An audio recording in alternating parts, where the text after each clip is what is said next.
funky. That's right, dude. Hello, everybody, and welcome to another episode of the OCNJ Local, your podcast for everything happening here in America's greatest family resort. We're your hosts, Dominic Doherty and Drew Fazy. And we are your local guys, but only one of your local guys picked that music. That was me. The record. That was me. Drew suggested it earlier, and I said this was as close as I could get to your suggestion, Drew. So we have Doppler Dom and Funky Fazy. Oh, man, you might get a t-shirt with that. I'll have to share your Dancing on the Sunset video with the people since you are now officially Funky Fazy. That's right. That's right. I forgot about that. So, Dom, we have a lot. Never forgets, Drew. The internet never forgets. I'm shocked you haven't shared that already. I respect. I might get that video might lead to an invite on to Dancing with the Stars. It could, or it could lead to you living in my guest room. But so we'll dance. Likely. We'll walk that tightrope, Drew. We'll walk that tightrope. So, Dom, we got a lot going on in Ocean City right now. A lot going on. We have lots of, for another time, we have lots of shout outs. Yeah, we've got to record those soon. Yes. There's just, I'll tell you what, man, you think the summer is the busy time in town, and it is not summer. It is Labor Day to Christmas is the busy time in town. Yes. It is insane. It's absolute insanity. More importantly, though, I shouldn't say more importantly, because it's not really more importantly. More dramatically, or I don't know. Hot topic. The hot topic. Hot topic. The hot topic in town. That's for sure. It was gone. Everybody threw up their hands in joy that it was over. It was done. It was dead in the water. But it's back on the table. All right. So quick timeline.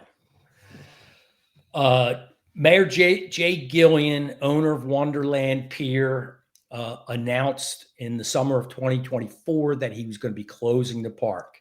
Wait. You got to go back before this, because there's before this. Before this time, before they announced the closure of Wonderland, there was the test shot, the shot over the bow, if you will, which was Eustace Mita offered to purchase the land in front of the parking lot at 6th Street, where the volleyball courts are. Between 5th and 6th. Between 5th and 6th, he offered to purchase that the parking lot and the boardwalk. Yes. And he's going to purchase that land, and he wanted to build a hotel there. And that was him dipping his toe in the water, saying, "Ooh, let's see how warm it is here." Eustace Mita being the man who became owner of Wonderland Pier a year or two prior to that. So October of 2024, Wonderland Pier closes its doors for good, much to the chagrin of hundreds of thousands of people that went there as kids and adults. Mr. Mita spent last winter going around to various groups in town and neighborhoods with an artist rendition of a new hotel for the property, which included keeping the Ferris wheel, refurbishing it and keeping it, refurbishing the merry-go-round and keeping it on site, and a few other rides, as well as other amenities. There was an uproar in town. A couple of groups formed against a hotel there. I'll just fast forward to August of this year. On the city council agenda was an item that would send that property to the planning board for review on whether that property was in need of a designation of or qualify for a designation in need of rehabilitation. That vote was August 21st, it was voted 6-1 against. Moving forward, Mr. Mita, after that meeting, said he was going to put the property up for sale. He subsequently received, to my knowledge, 2 offers at 25 million or more. I also heard from one of the members of Save Wonderland that they had made an offer of 18 million, and that Mr. Mita was asking too much money at 25 million. There's 2 offers on the table. 2 weeks ago, one of our council persons, Jody Levchuk, and let me not forget, it was suggested that council form a committee, a subcommittee, an ad hoc committee that would look at the zoning for the entirety of the boardwalk, not just for that parcel. That committee was created by Council President Crowley, and it's, from what I understand, has a great group of people from all walks of life on it, and they are doing their thing moving forward. And then Councilman Levchuk at the last council meeting asked council to put on the agenda for this coming December 4th whether the Wonderland parcel should go to the planning board for their review and recommendation. And after he did that, the place went nuts. The people against the hotel went nuts. Now, what I'm seeing, Dom, just tell me if you're seeing the same thing. Early on, a year ago, 14 months ago, the Save Wonderland group had a lot of support. Before they made any presentation, any plans, it was just Save Wonderland. Before our podcast, I don't really think people even knew what it was. They had a lot of support. I think fast forward a year, and I think that support has waned. I think the reality of the situation of that parcel being dark has set in, and I think all of the merchant groups in town, the Chamber of Commerce, the Boardwalk Merchants, the Restaurant Association, the Downtown Merchants, have all voted, and they all took their time and did their due diligence before they voted, but they all voted in support of the hotel. So do you see the same thing, that there's more support maybe today for the hotel with residents and local business people? I am seeing a similar trend as well. You know, the 2 offers that came through were to make the area townhomes. They were by developers that have experience building townhomes. You know, since that came out and prior to this meeting, which is not permitted use, by the way. There is no permitted residential use on that property currently. I don't know how they would go about getting that zoning change, but that's a conversation for a different time. That's a conversation we're not going to get into based on one of the people that made the offers. Let's put it that way. Yeah. And the other group that made the offer, they're a giant multinational company. They'll just do whatever they need to do to make it happen. I think that, the reality is like you said, is setting in, that amusements there in any fashion, however you want to draw it up, is a big stretch. It's a big stretch to make something like that profitable. It's a big stretch to make a hotel profitable. Anything you put there at this point, it's going to be an uphill battle. Yeah. Financially, to turn a profit in that property. Yeah. If you're going to buy it outright, from Mr. Mita, it's going to be an uphill battle to turn a profit there. If you're Mr. Mita and you're going to put $150+ million into the property, it's going to be an uphill battle too. Yeah, The question is, let's talk about those numbers. So you have 25 million if you're going to purchase the property from Eustace Mita, 25 million for the property, 7.5 to 10 million in demolition fees. That was the estimate by an engineer. 7.5 to 10 million dollars. So now you have dirt. 35 million for dirt. Right, 35 million. You have dirt. Now you have to build back up, right? Unless you're going to do it ground level, you're going to come back up to the boardwalk. I can't even imagine the number of pilings in today's world that you would need there, and especially to support amusements. The pilings or a hotel and concrete are outrageous. So and then the cost of amusements. I mean, you're talking about $50+ million investment, right? In some sort of entertainment venue. And really you have, what do the boardwalk merchants say? 100 days to make money. And even with the hotel, you're looking at a similar type situation where you have these big costs associated with building it, with running it, maintaining it.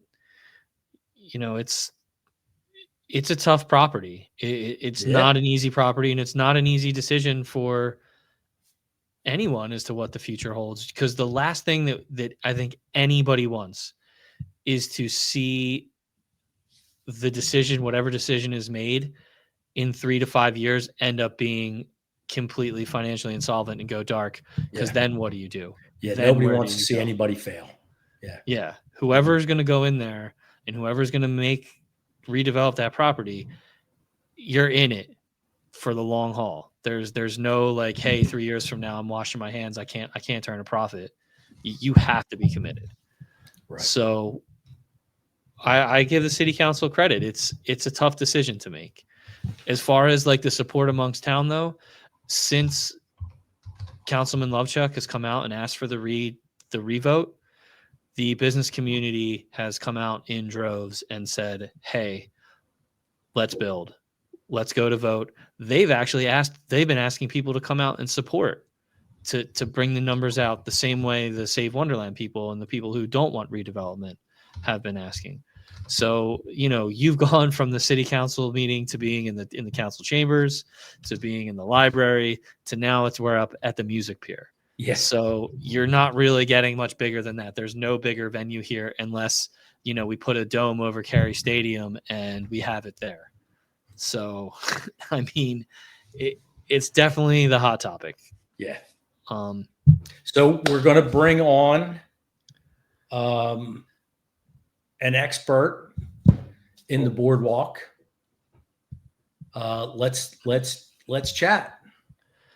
Did you send him the invite yet? I did not. I can send it to him right now. But I can.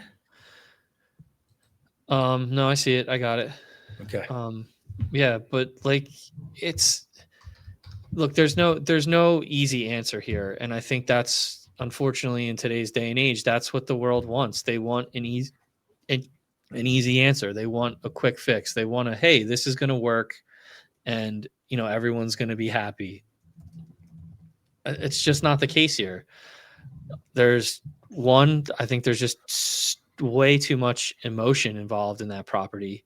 Yes. So many people are tied to it, through memories, through traditions, through all of this. And then you have the business side of it, the actual, like we've been talking about, the dollars and cents. Like, how are you going to make it work?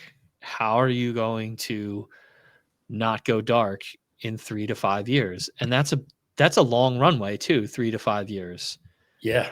Look at what happened to the Revote, which is now the Ocean Resort.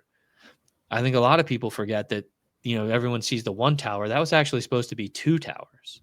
That was supposed to be 2 giant towers over there. 2008 happened. You have a big correction. They redesigned. The owners actually, the visionaries behind it actually passed away in a plane crash, and that kind of threw things for a loop too. You know, their biggest problem wasn't that they didn't have a beautiful building, wasn't that it wasn't built right, wasn't that it wasn't in the right location. It's just servicing your debt. How is whoever's going to buy this property and do all these things going to be able to service their debt? Well, that's an easy answer, Dom, because I mean, if you go on social media, there are a large number of experts on all these topics. Well, Councilman Levchuk's here. He's talking. He doesn't know he's not on the stage yet. So let's bring him on and welcome him. And, he'll give us a little insight into what his thinking was and, why all of a sudden, hey, we need to revisit this and put it back on the table. Hi, Jody. How are you? Thanks for having me on, Dom. Drew, appreciate it. Councilman, how are you, sir? Fantastic. Great. Oh man, how's your inbox been the past week?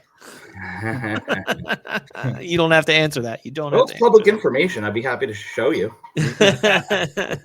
We'll do a request for records in the Open Records Act here later. Go for it. But we don't. I was just saying to Dom, Jody, that if you go on social media, I just didn't have any idea that there were that many experts on the Ocean City Boardwalk, amusement parks, and hotels. I'm astonished by how many experts there are. There's a new degree out there. Yeah. So I'm sure you heard from some of those experts. I have, and hi, Jill. She didn't know I was on call. Hello. She's not feeling too well. She's not feeling too well today. She's lost her that. voice and a couple other things. Probably her patience with me also. I think a lot of that seems to be the going trend in town. Yeah, depending on who you talk to. In all reality, a lot of people seem to think that this was like a sudden thing. Like, I went to bed, one way and woke up another way. That's not really what's happened. This has been quite a few years in the making of the Wonderland scenario. And I know it seems like day and night to the general public, but it's really, this has been a thing for the past couple of years, not just as a city council person, but somebody who works on that boardwalk, owns property on that boardwalk, owns multiple stores on that boardwalk, and of course knows all of the other operators and property owners up there. So besides just, public conversation and, there's been a lot of the boardwalk merchants discussing this for a long time. So this isn't just something that's happened very, very quickly. And realistically, I've been on the fence for a long time about this.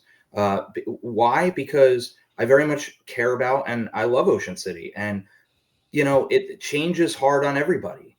And I wanted to really make sure, and I didn't think August 21st was my day of utmost confidence. Even though really I think in my brain I knew I probably should have voted yes on August 21st. Maybe some other council people too. I don't want to speak for anybody, but I just in my heart I wasn't ready yet. I felt there was more that needed to be done, more needed to be discussed. But in my business acumen, in my just overall knowledge, being an expert, and certainly having the credentials in the amusement industry, Dom, I don't know what else can happen there without some sort of zoning attention. So that's what it boils down to, in my opinion. I'm not looking at hotel. I'm not looking at the particular property owner. I'm not looking at any of that. That's out of the equation for me. So, all of the folks that have been emailing me claiming that I'm in, this pocket or that pocket or backdoor deal guy or I'm shiesty or whatever you want to call it. I've been hearing it all. It's I'm not even going to defend myself on that one. Well, I want to step in. You really don't. I want to step in and say something too that you just made me think of in your comment. And I think if we don't bring it to attention, people are going to gloss over it. you're not looking at this as a hotel. You're not looking at this as an owner. You're looking at this as, hey, something needs to be done with the zoning in that space, because what it's currently zoned for is not going to be sustainable in the future. So It's not. It's so not. There's yeah, no so sustainability there. You know, and you know something, like it. All these are. There's a lot of what ifs. So sure, what if somebody decided to wake up tomorrow and take a chance and roll of millions of dollars into an amusement business that they only get to work 60 to 90 days a year, depending on rain and weather and all that kind of thing. You know, that's just not happening. I'm from that industry. I know everybody who would even remotely have a possibility of taking a shot in that, and it's not in their cards. They don't want to do it. I'm not going to quote anybody particularly, but you know, I think if there were somebody out there that wanted to do some sort of an amusement thing there, and the current owner was blockading them from that, I'm pretty sure we would have publicly heard about that by now. So that's never happened, or I at least would have heard about it, and I haven't at all. So And that person would have made it public. of course. Sure. So, you know, and you know, and that's another thing too, is you know, if we do talk about the person for a second who does currently own it. Now, I don't really know him from Adam. I just know who he is. You know, he's got good credentials. He's done a lot of good projects all over the place. You know, not just in Ocean City, where he's a major developer. He's done a lot of good projects. He owns other hotels in the region, in the area, and he's got a success story. So it's taken this man 50 years or more probably to get the reputation that he has in his industry. And it takes 5 seconds to destroy a reputation. I don't think that we're dealing with somebody who's looking to destroy his own reputation by dealing dirty with our municipality. So do I know that for sure? No, of course not. I just said I don't know the man from Adam. But just common logic, you know, it's like, it's almost like, you know, I when you're a businessman, it's almost like being an artist. I kind of put it like that. Artists can look at other artists' work, and they could kind of tell what artist did that work. You know, you kind of know their work. It's for me, it's like I could kind of read a businessman from the work that they do and what they're about just by looking at their projects. And you know, Drew's known me a bit. I'm not a contract guy. I mean, we're talking about a municipality here, so you got to do things, you know, the government way. But in business, for me, anybody, my vendors, people I've worked for generations, decades, I'm a handshake style person. So I either trust you and I'm going to work with you, or, you know, I'm working with people that I trust. And through all that I've seen of the history of the person that owns that property, I have no reason to mistrust when he says that he wants to continue some of the amusements along with other things like a hotel that he wants to put on the property. But none of this vote on Thursday is neither here nor there. That the vote on Thursday that I've asked to bring back to the table, that I did say no on August 21st, but several things have changed that have led to me wanting to do this and supporting this, is simple. There's nothing else, I believe, that is viable for the property in the condition that it's in that's not going to require some sort of zoning attention. So what's changed since August 21st, Mr. Levchuk? Well, here's what's changed, okay? Number one, I made it clear that we should form some sort of committee that looks into this. We did that. That was my idea. I reached out to City Council President a couple weeks after the matter on August 21st, asked him to put together the best committee that Ocean City could possibly put together to take a look at this zoning for the boardwalk in general. I know, Dom, I'm sorry, but don't talk to me. I didn't. Councilman Crowley had the pleasure of getting to appoint everybody, and I think he did a wonderful job. He put 9 people on that committee that come from all walks of life in Ocean City, have different professions, have dedicated themselves to the city, all in different admirable ways. And, you know, each of them, you know, probably you have some conflicting opinions on that committee, which is good. You know, I know of at least one person who's totally against it, and I know of one person who's totally for it. They cancel each other out. You have 6 other people on that committee, 7 other people on that committee, that are really looking for the best interest of Ocean City. So we've been meeting every single week, putting a lot of time and energy into this. And, it was made clear in the committee meetings that this is not the purpose of the committee, specifically for 600 Boardwalk. The purpose of the committee was to take a look at answering the question of, okay, hey, if I were to move this forward, how do I look at the property owners, the rest of the Boardwalk property owners, and tell them, hey, you're stuck in your little zoning box over here, while people who have a property that's been mismanaged or went bankrupt or whatever, just let it go to that and you could get a different zoning classification. That's not, I don't think that I could do that. That's not proper. So what I thought was proper was form this committee and sort of have 2 parallel roads with each other in the same committee. One is taking a look at the entire Boardwalk in general. What is good for the Boardwalk in general to sort of loosen up some of the boxed in zoning that we have there, and would make sense with 600 Boardwalk, which is also by far more than double in scale the largest property on the entire Boardwalk zone. And it sits right at the entrance of the Boardwalk zone. It's not in the middle of the Boardwalk. It's right at the entrance of that zone. Some could argue that the back half of that property, because it's actually 2 properties, some could argue that back half sits in the hospitality zone, but it just, that's also neither here nor there. What is here is the current options that exist. And the current options that exist is the owner could leave the property exactly the way that it is now. All right. I don't know what that's not doing anything. Gillian's, everybody had a great summer of 2024 on the north end because everybody was cashing in their Gillian's tickets. So the park was busy for a while, especially that last month when they announced their closing. So there was a really great August, and excuse me, my light just went off here with the motion. They had a great 2024, particularly towards the end, because you had the traffic of people there cashing in their tickets. All right. So that's expected. And getting their last experience. Yeah. This past summer, 25, totally different story. It wasn't horrible for some people because there are still some people going down that north end of the Boardwalk. And what we commonly refer to it on the Boardwalk was the car accident scene. People are still going down there because they want to see what's happening. What's it look like now? What have they done differently to it, or what have you? Everybody wants to see the car accident. So, nobody's going to go down there for that this coming summer.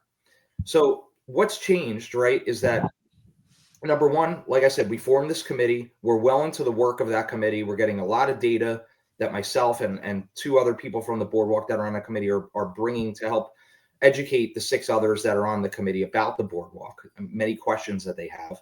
A lot of the data, like, how many different types of uses are up there now, how much amusement versus retail, for example, is up there. Really trying to get a good, clear inventory of what the Boardwalk is. I'm biased there because I already know this like the back of my hand. So while I do have a lot of patience, I am quite a few steps ahead here. It's kind of like going to I was telling Drew this earlier. If you go to a hospital and you didn't go to medical school, you never worked in the medical field, but all of a sudden you're consulting how they should run their, operating room or their emergency department. Right. There's a lot of experts in this field that have been coming out, calling me and agreeing with my opinion that I delivered at the city council meeting last week. Very few, and that was why I laughed, when you mentioned my emails. Sure, I'm getting emails, and I'm going to tell you straight up, 9 out of 10 of the emails that I'm getting that are not nice ones are copied and pasted. And it's from tomsmith@gmail.com. They're not even real residents. Not that there may not be a resident named Tom Smith, but I'm just saying these are coming from people I've never heard of. They're certainly, they're getting their facts from copying and pasting from folks who are also not well informed based off of just the content they're writing. So, there's a lot of things that are out there that are, it's misinformation, I would say, from both sides. The people that are pro hotel and people who are anti hotel. What I'll tell you is I'm neither of those. I've been neither of those the entire time. I am for what's best for Ocean City. I'm for fairness of all property owners on that boardwalk zone, and we're going to get there. And I'm so glad to be a part of all this, because I think the knowledge and the fairness that I do bring is very relevant in all of this. And I know there's people frustrated with me right now. Some of those people frustrated with me, Dom, they're telling me that I should remove myself. I'm a conflict of interest. Interesting. I wasn't a conflict of interest, a month ago when they were also. On August 21st, when you voted no, you weren't a conflict of interest. I wasn't a conflict then. I wasn't, and I'm not a conflict now. And if I'm a conflict tomorrow, I'll remove myself. I don't want to be part of anything I'm going to be a conflict in. Where do I benefit any more than the next guy? I don't see the benefit or the. I don't see where I benefit in any of this. For me, where I'm a conflict. But again, that's also for me. See, I think the approach that you're taking though, again, is one I think that everyone is so black and white, hotel, no hotel. This isn't a hotel, no hotel decision on your part from what I'm gathering. It's hey, something needs to change down there. That's got to change. You can't have that big a space be strictly for amusements. It's not feasible. It's not doable. and it's interesting that the proposal that the opponents of the hotel, their proposal includes zoning change. Absolutely does. Because you have to have several different ideas. And all of them require not only for them to be able to buy the property somehow, which they haven't, but also require zoning relief of some sort. So Jody, they can eat it too here. So let me ask you a question. What are you talking about, Jody? I understand that you have this committee that's looking at the entirety of the boardwalk, and obviously a piece of that is the North End Anchor, the Wonderland Pier property, the largest property on the boardwalk by far. By asking the planning board to review it and make a recommendation on the status of it, does that conflict with the committee at all? I don't think. I guess I'm trying to understand why anyone would be against the planning board, which is what their call is, right? What their charge is, of reviewing the parcel. That's a great question. It's one that I keep getting asked. It's part of the copy and paste thing. It's very simple, okay? It was my idea to form this committee, okay? And the committee was not formed based solely only on 600 Boardwalk. It was for the entire boardwalk, number one, and number two, for us to focus and give some sort of deliberation on what we think is good for 600 Boardwalk, okay? Now,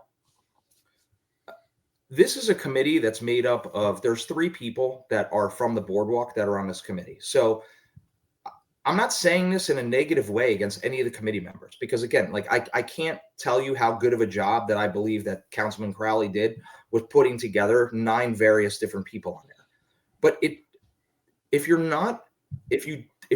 profession is not in that type of business, there's a lot of things that got to be explained to you about the boardwalk, especially if you have no knowledge of the boardwalk. Like, you might just casually walk the boardwalk and know it like that.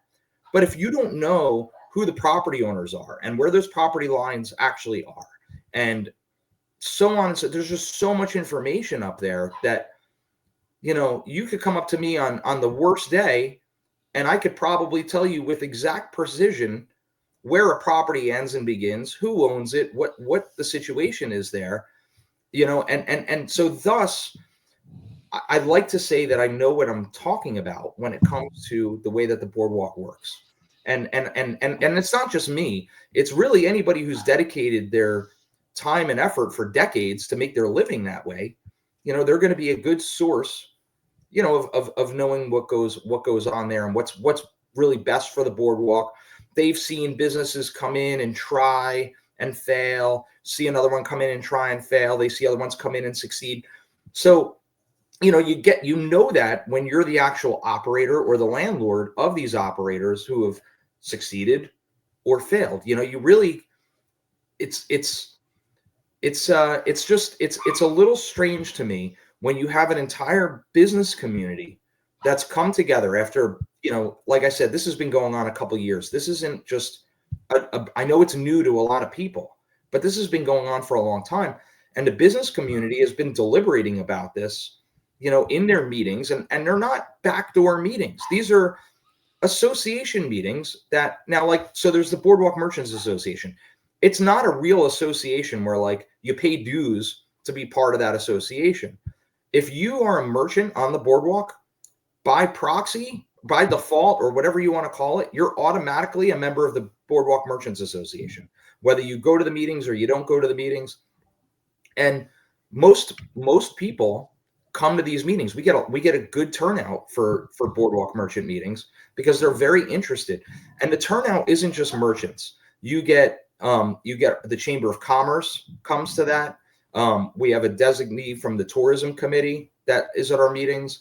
I said the Chamber of Commerce is there, and a member of the administration is always at least one or two members of the administration. Sometimes the mayor comes, but there's always one or two members of administration, people from various different committees throughout town that are interested in the Boardwalk Merchants. Why? Because we have good information. We make good decisions along with the city, and quite frankly, the boardwalk is the most destined place in the entire city. Right. So, you kind of want to listen to the people that make their living there and own the property there. I don't know of one property owner, not one. And they know how to call me. They do it. It's not like they're shy. I haven't had one property owner pick up the phone since I made this announcement last week and question me about it. If anything, it's been the exact opposite. Now, that being said, nobody from the boardwalk ever called me and pressured me either to tell me I need to do this.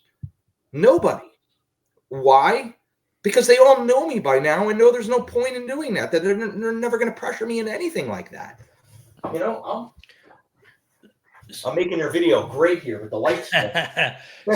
So Jody, I'm going to take a little bit of a turn here, but based on what you were saying. So I had made the comment to Dom earlier that, 12 months ago, everyone was very saddened by the closing of Wonderland Pier, and the groups that formed were popular.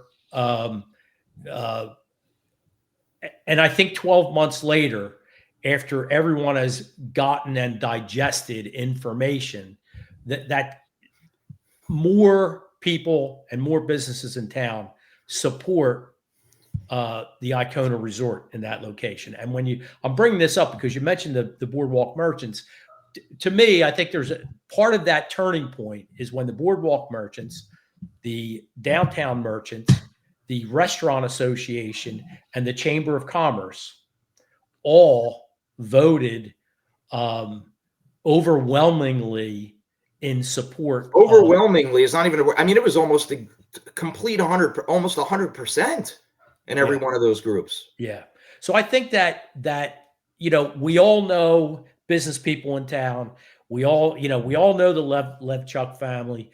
We all know the Robb family. And I can go on and on and on and on. Chuck Bangle, Caitlin Quirk, Wes Kasmark, Bill McGinnity, on and on and on. When all of these, really upstanding local citizens are in support of something. Upstanding is exactly it. Upstanding is exactly it. All of these people have put their reputations on the line. Some of them trashed, some of them being called, in somebody's pocket, or they're getting greased, or what's in it for them. I mean, come on already. How many, really, do you think all these people are getting some sort of handout? Come on. Well, that's easy social media stuff. Come right? on. That's easy. Sit at your keyboard, and I don't like your position, so I'm going to accuse you of this or accuse you of that.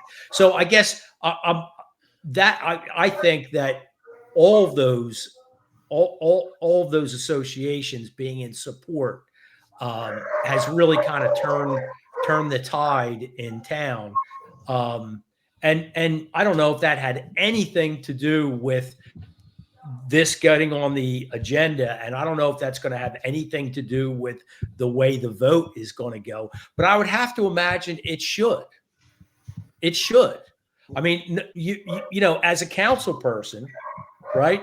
It's really not your opinion that you're voting, or shouldn't be. It's your constituents, just like all of the council people. I represent the 3rd ward, which is a piece of the north end of the south end of the boardwalk and the downtown. All right. So yeah, so I represent merchants and downtown in my ward, and of course just the rest of the 3rd ward residents here. And yeah, there's a couple of them, you know, that are not in favor of this change, but it is highly overwhelming. I mean, I can't even walk my dog around the neighborhood without hearing from, you know, fellow residents, people that I know live here. I see them all the time.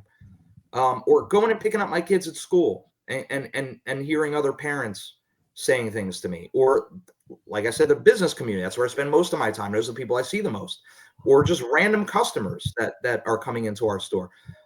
It's overwhelming support of my opinion that I delivered at the last city council meeting. And I hope people have had a chance to watch it. And I know I went on for like 15, 20 minutes, but there's a lot of information there that's all factual. There's, you know, things that came since, you know, like I said, we started that committee. I'm very happy with the direction that committee is going. We're going to continue to work. That committee is going to be there. So let's just say we send this to the planning board. Planning board comes back with a recommendation of, hey, we think this is an area in need of redevelopment, right? Perfect. Well, we have a committee now that's already in play, that's been working for the last several months, that can now take that and run and do something with it as a committee. That's my vision.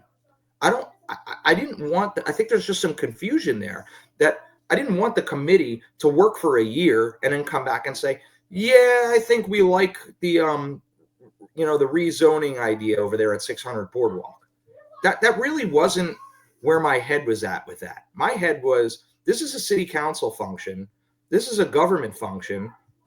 We're going to establish this committee that's going to start reviewing everything about the boardwalk as soon as possible. That way city council could do their job, make a recommendation if they want to send it to the planning board. Planning board might agree. They may not agree. Planning board might look at the property and say, no, we don't agree, city council. I don't know that. But what I do know is that our planning board is a group of professionals on their own. Okay. And they have their own merits for being, many of them being on there for years. There's a member of city council on that planning board. I was also on the planning board for over 2 years as a city council designee. So Sean Barnes is there now. He's also on the committee for the on boardwalk zone. But I hope everybody can understand my point and my rationale in this and my vision in this. And it has nothing to do with the owner. It has nothing to do with what the owner wants to do. It has to do with the city being able to take, for lack of a better term, control of the situation, control of the property, where we will then have a committee who's able to establish what the guidelines of what that rezoning looks like over there. Because there's no doubt in my mind that some sort of zoning reclassification is going to have to happen over there. All right? Because the property could sit idle like it is. Nobody wants that. Property owner has every right to do that. Even if he sold the property tomorrow, that property owner would inherit the same rights, every right to let the property stay the way that it is. That does nothing for anybody, including its neighbors. All right? It does nothing. They can make it look nicer by ripping everything down and putting a fence around it. All that's going to do is give a temporary beachfront view to a couple of surrounding properties. That's all that's going to do. That's not going to attract anybody to our boardwalk or to our city. So there's no point in that. That's one of the cards that the current owner or whoever he sells the property to has immediately to do, right? We don't want, I don't think anybody in the city wants any of those two things. All right. What's the third thing that he could do? He could sell the property tomorrow, not the whole property, parts of the property. So right now it's already 2 properties. So he can make it real easy and sell just the West End side or just the Boardwalk side. That's the easy way to go about selling the property. He could also take it a step further, also perfectly legal, well within the on Boardwalk zone current laws, where he could subdivide the property on the east side of the boardwalk, or both. But subdividing it, and don't quote me on this on the depth. I know the width is 30 feet. I believe the depth is either 90 or 100 feet. So he could knock it all down, subdivide the property, buildable land, doesn't need any sort of schematics or building designs or anything like that. All he needs is property lines, and could say, go down the whole linear 300 foot of that property and say, here's the first 30 feet, here's the next 30 feet, here's the next 30 feet, and basically sell developable land 30 by 100 till he gets to the corner. That one needs to be 40 by 100, and sell it off. I'm sure he'll have no problem selling it off. There's plenty of people that are always looking to buy boardwalk front property, even though it might be kind of undesirable. It's still boardwalk frontage. People will take their shot, and you'll have yourself 10, 12 more stores, maybe more, because also in the on boardwalk zoning right now, just because it's 30 foot to build a building and to subdivide the property, but it's only 15 feet to have a storefront. So you could buy one 30-foot lot if he were to break it up that way, and build 2 brand new stores, 15 foot, 15 foot. A 15-foot store is very small. I wouldn't, we operate plenty of stores on the boardwalk.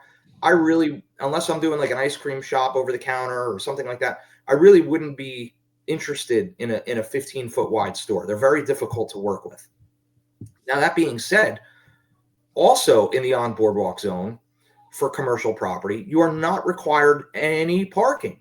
Okay. So he could subdivide and sell those properties to people and not have any parking for them.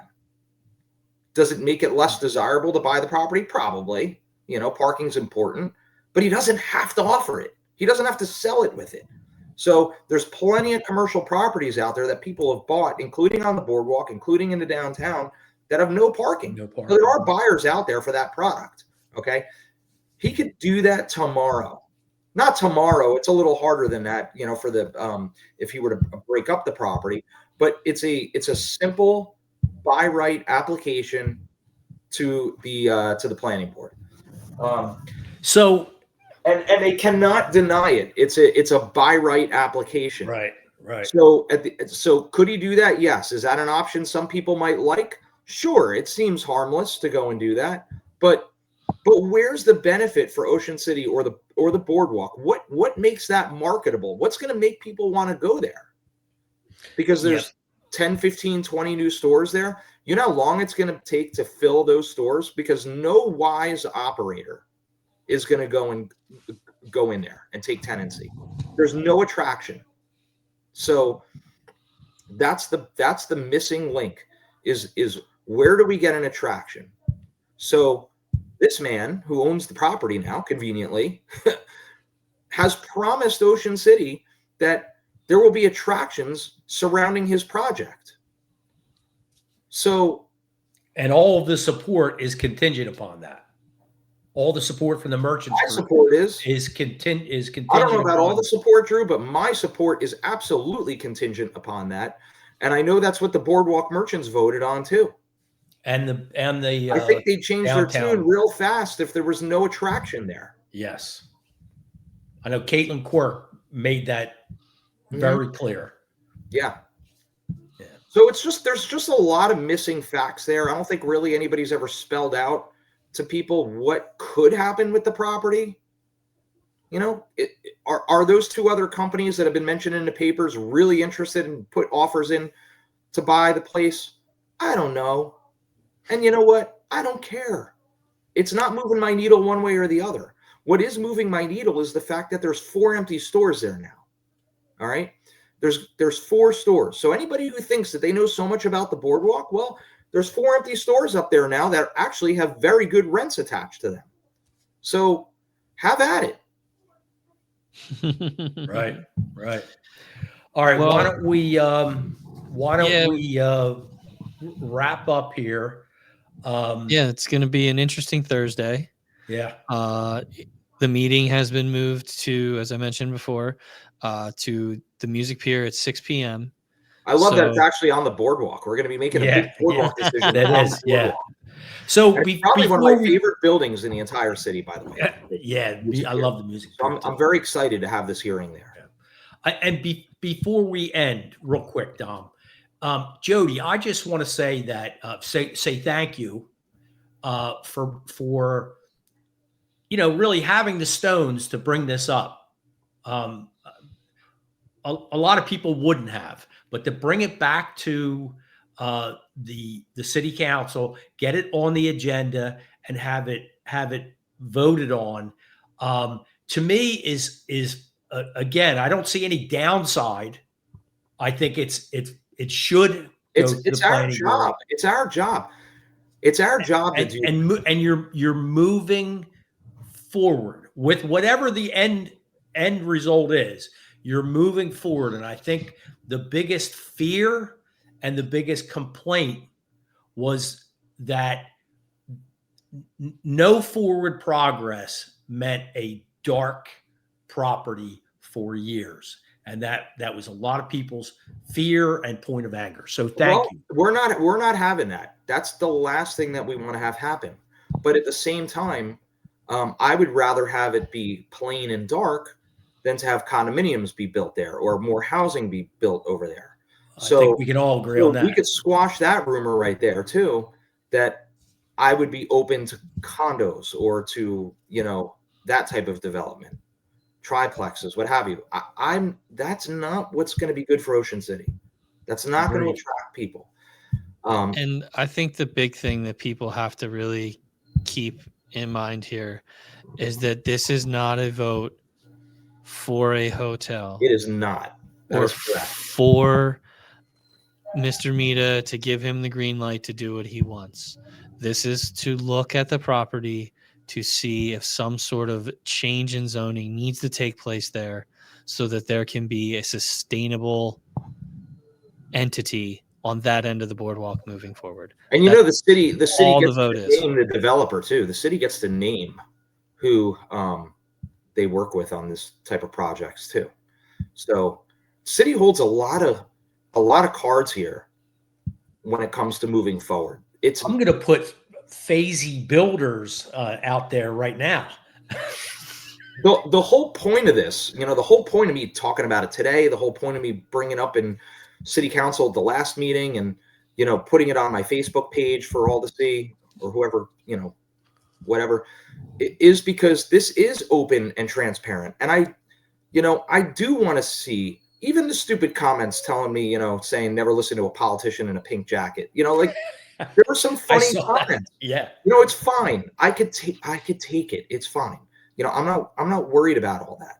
But the reason why, I am an open and transparent person. I do enjoy hearing from the public. I do think it's important, but when it all boils down to it, a huge monster change like this, it's really the residents of the city, not the residents who say, I'm a resident, but I don't vote here. Well, you're not a resident here then. You're a resident somewhere else if you're registered somewhere else. It's the real residents of this town that wake up here every day, go to school, deal with their businesses, and call this home. That's where I think the biggest impact of this decision lies, is in those hands. So people ask, well, why not put it out for a voting referendum then? Well, that was the first thing that I publicly asked our solicitor like a year ago. And it was explained. You can't publicly referendum a zoning change. That's why. That's a statutory law. So sure, I would love to do that. That was my first recommendation. That would make my job so much easier here. If we could just simply put it on the ballot and let everybody vote. I agree. Let's do it that way. But you can't. That's not the way it works. So why can't you let second homeowners have a say? Same reason. That's not the way it works. It's a local vote if we were to do that, but you can't do it. It's against the law. That's not the way it works.